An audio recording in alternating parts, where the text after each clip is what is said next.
Hey folks, here's a particularly annoying bug in LinkedIn I bet you don't know. Notice on the left hand side I have my home LinkedIn page and I decide that I want to add some connections, so I click add connections on the left.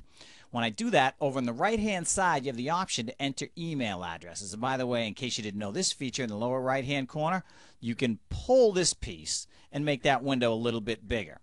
Okay, I want to add a few email addresses for a few people that I met. So here's what I do.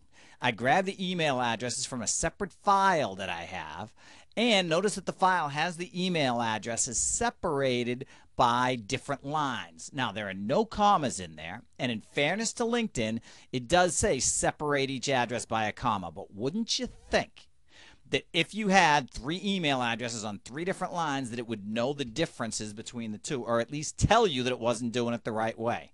Okay, I also want to add a personal note to my invitation. So I'm actually going to take this string, which is a personalized invitation that I have, and I'm going to copy that into the field where the invitation is put.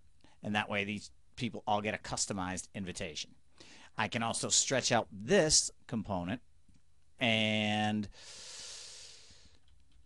notice that I say basically that I use LinkedIn as a business card Rolodex. Okay, here's the part you won't like. Notice that I have three email addresses that I'm sending to. If I click send invitations, you would think it's going to send three invitations. It only sends one, and it doesn't tell you that it didn't send the other two, which I think is unbelievably annoying.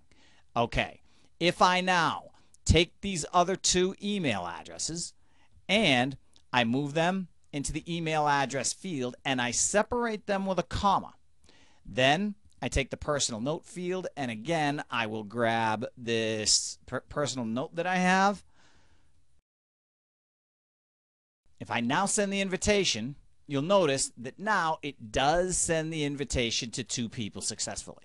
But I had to do it in a couple different steps, and it didn't even tell me that it didn't work. So unless you're careful when you use this, you may be missing out on actually sending email addresses to people you thought you were sending email addresses to. All right, hope that helps some people.